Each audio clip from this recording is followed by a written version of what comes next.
Hey, how y'all doing?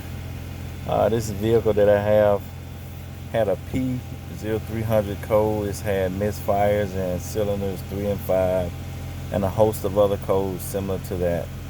Um, Today I'm testing out this STP Intake Valve Cleaner.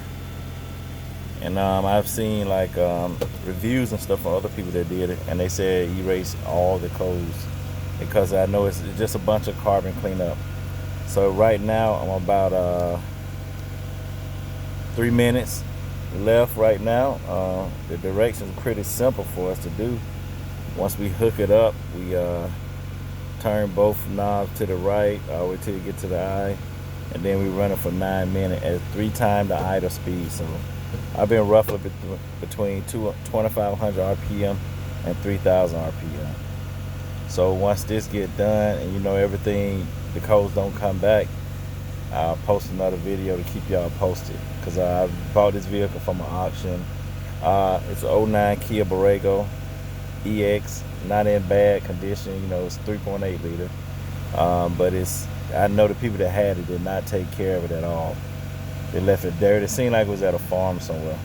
So, but I'm gonna run this, and I hope everything works good. I really do, and I'll keep y'all posted on what the results may be. So I hope this will be a blessing for you, instead of going to the dealership, going from paying the $20 for this item. No, my bad, $30 for this item, to paying about $2,000-3,000 at the dealership. I hope this cleans it out like it should and be good to go.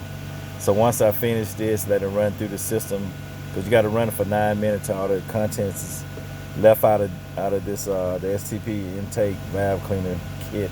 Once all that is gone, then I'll unhook everything. I'll take the cord out of the engine, and then I will put the throttle body casing back on and be good to go. And once I do that, I'll take it for a nice ride. It said take it for a drive for like 10 to 15 minutes, and after that it should, to get all the formula and stuff out of the system. I hope that would do everything with the carbon, clean it out. So hope to be a blessing to you, keep you from blowing all your money at the dealership, because this right here, they'll do this for you, and they'll charge you about $3,000, $4,000, $5,000. But all right, I hope y'all have a blessed day. Please like, comment, and subscribe. Thank you.